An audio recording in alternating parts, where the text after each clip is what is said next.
Voilà, donc on était aujourd'hui en train de faire la revue annuelle conjointe régionale à travers le directeur régional de la santé qui a fait la présentation. L'ensemble des acquis que nous avons dans le déroulé pour l'année 2025, mais aussi ça nous a permis de comprendre les défis majeurs qui nous interpellent, mais les contraintes que nous avons rencontrées pendant cette année. Mais l'essentiel est que on a eu des acquis considérables, des acquis qu'il faut noter. Et ça, en termes de gestion de la santé, c'est déjà quelque chose.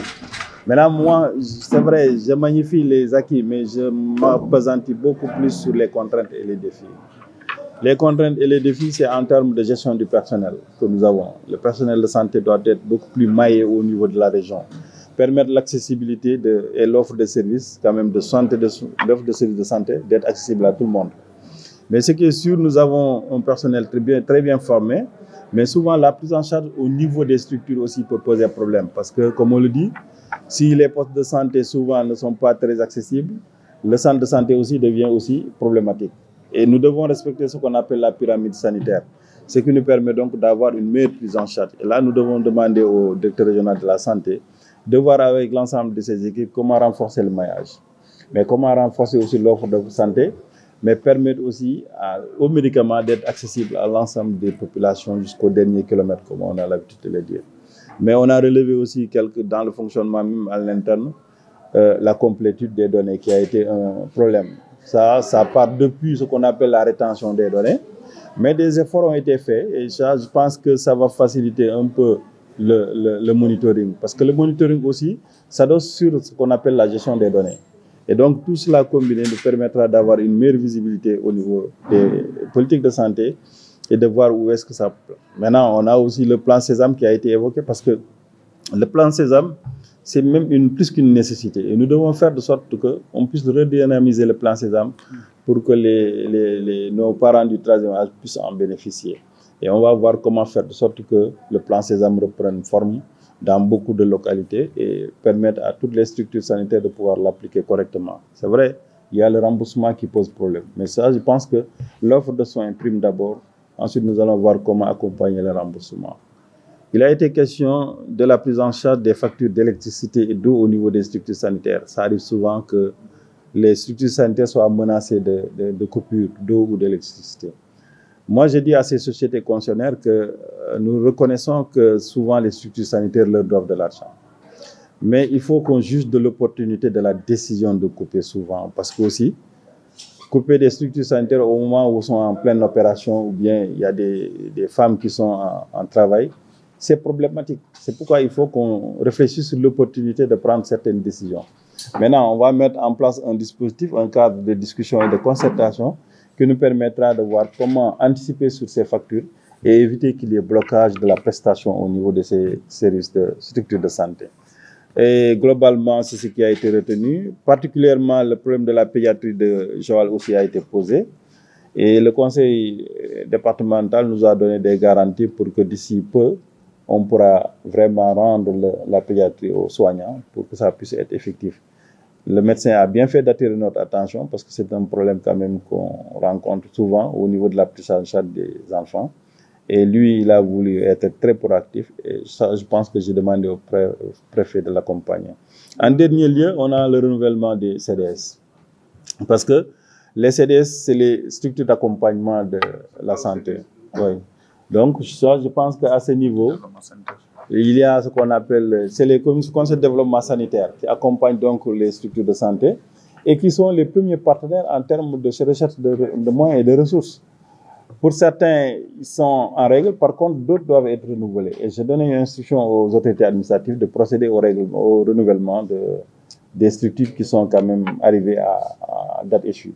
Et ça, je pense que bientôt, ils vont le faire. Le cas réel qui nous a été signalé, c'est 10e. Et ça, je pense que les mesures seront prises par le préfet pour procéder au renouvellement. Parce que, comme on le dit, c'est des structures qui manipulent beaucoup de deniers publics. Donc, nous devons les encadrer dans cette dynamique et voir réellement quels sont les gens qui gèrent ces structures. Ça, je pense que globalement, c'est ce qui a été retenu. Et nous tenons encore une fois à remercier l'ensemble des médecins, des personnels soignants, l'ensemble des structures de santé, mais aussi les collectivités territoriales qui accompagnent le développement sanitaire, mais les autorités locales. Donc, nous tenons à remercier tout le monde pour dire encore nous avons eu des satisfactions mais il nous faut relever certains défis. Et c'est des défis majeurs, c'est des défis structurels qu'il faut relever pour permettre au système de santé d'être beaucoup plus performant.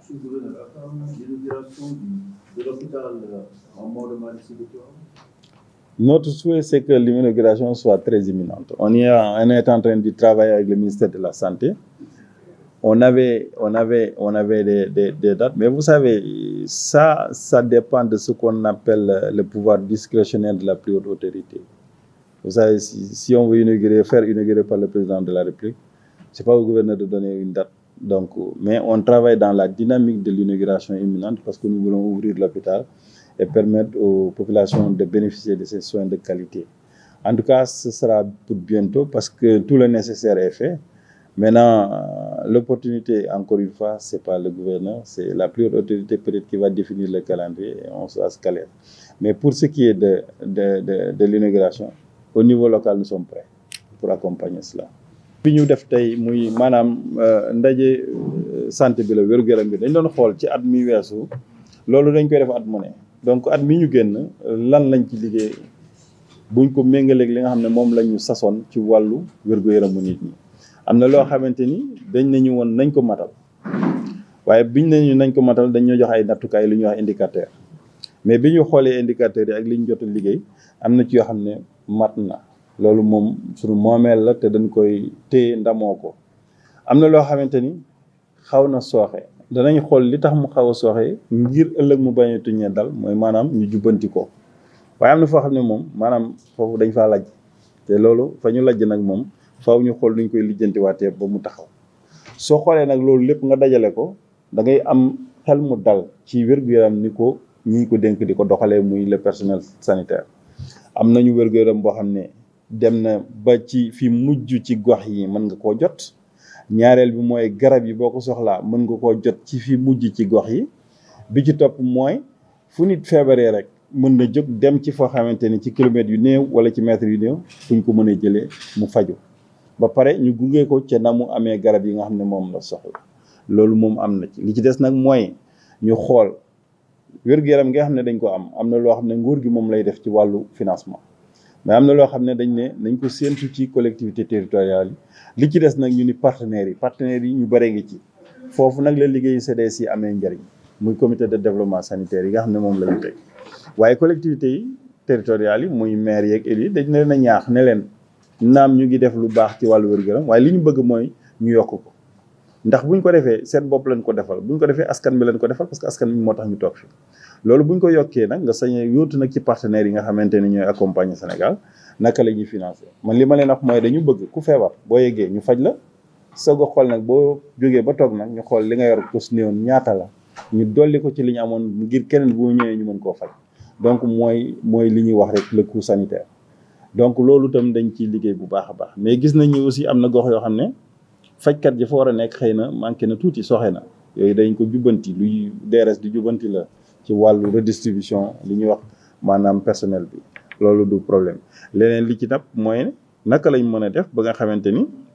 gox yi nga xam ne ñoo gën a soxla fajukaay te donte daf fa néew woon wala ñu def fa centre de santé boo xam ne méngoowul ak jamono mooy melul ni ñu ko bëggee naka lañ ko mën a gungee ba centre de santé boobu wuyu ci turam mat la mu doon ba lañ ci doon séentu ñu am ko loolu itam danañ si liggéey ba nga xamante ni ñu éviter di jël poste de santé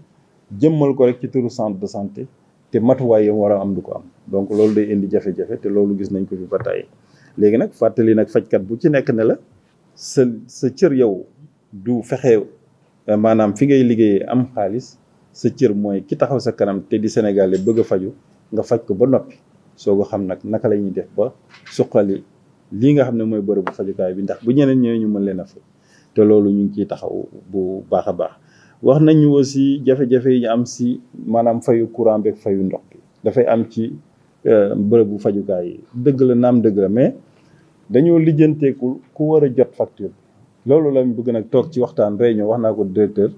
ñu woote réunion seet ku war a jot facture ki ko war a jot buñ ko xamee kañ la ko war a jot mais lu tax fayul ak kañ la mën a fay yooyu buñ ko lijjantee foog naa ne ba mu féete boor dootuñu couper benn poste de santé ndax balaa coupure di am dana am loo xam ne mën nañ koo dajale wàññi bor bi ba nga xamante ni Senelec wala Sen'Eau du fa ñëw di couper. waaw foofu ça dépend ci modèle bi nga xam ne mooy structure bi du tout le temps mairie mais moo tax ma ne ko il faut ñu waxtaan ci ba définir cër yi ku ñu nekk bu ñu xamee sa cër rek danañ xam ne ñuy wax ak yow donc loolu bu ñu ko réglé dañuy tollooti foofu dootuñu toll foo xam ne danañu couper ndax bu ñu couper saa bu ñu couper benn bu ñu couper gouverneur mooy sonn moom mi la ñu njëkk a woo bu woo ma finalement nag loolu man nag mënul continuer dañ toog ñu waxtaan ñu xool ko donc loolu itam dañuy xool ñu ko réglé wax nañ ñu problème bi amoon ci pédiatrie bu Joal bi maanaam dañ ko doon defaraat am partenaire conseil départemental yu ànd ak moom di ko defar bu Mbour mais liggéey bi dafa xawoon taxaw tuuti nag ndax ay jafe-jafe ndax USAID mu ci woon te retrait beeg yooyu mais léegi bi ñu jokkoo ak le président dalal na suñu xel ci ne liggéey baa ngi reprendre te yaakaar na ni balaa ay weer yu bari danañ mën a livrer pédiatrie bi docteur nag wax na dëgg médecin bi parce que dafa teel a araftu balaa dara di xew te loolu danañ ko suivre ak préfet ba xam na muy tëddee léegi bu mujj mooy maanaam li ñuy wax comité de développement sanitaire yi naka lañ leen di renouveler parce que ñoom dañ leen a teg ci ay mandat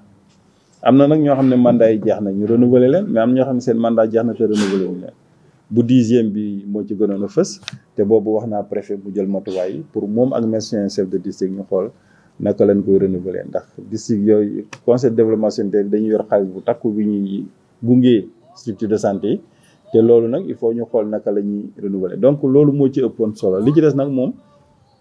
ñaaxaat rek ñi nga xam ne ñooy yor faj gi ñaaxaat ñi koy gungee ñaaxaat collectivité yi pour ñun ñëpp ñu jàpp ci liggéey bi ba suñu askan wi bëgg a faju ñu mën leen a faj ci jamono yi mu gën a baaxee ak anam yi mu gën a baax te loolu ñëpp ci dugal seen loxo bu soobee yàlla. laaj bi ma laajoon léegi peut-être programme suñu gan bu mag yi. xamaguñu programme officiel mais ñu ngi xaar hôpital Cheikh Seydi Malick Sy radiyallahu anhu waaw pare na lu tëdd hôpital niveau 3 ou 4. waaw hôpital bi pare na hôpital bi ñu ngi mottali la ci desoon waaye ñu ngi former sax personnel ba fa war a def donc yooyu yëpp bu ko nit di def day wane ni mi ngi waaj a ubbi waaye nag dafa am yoo xamante ni li ñuy faral di wax ne borom kër boo ko njëkkee yow toogal xaar ndékki li parce que du ci am na yoo xam ne dañ koy cërale kilifa gi moom mooy xam ban waxtu la ni mën naa leen gunge ci inauguration bi ñu dem ci mais ce qui est sûr li waajtaay bi ci war yëpp ñun def nañ ko ba mat sëkk ministère de la santé aussi def na ko ba mat sëkk te am nañ yaakaar ne balaa yàggati ñu ubbi hôpital boobu ngir mu mën a jëriñ ñëpp parce que hôpital boobu ubbi ko aussi daf ñuy permettre ñu régler yeneen problème yoo xamante ni si hôpital yi ñu war a defaraat yi ñu war a jubbantiwaat ci yooyu yëpp te il faut ñu ubbi boobu ba pare soog a mën a continuer ci loolu lañ nekk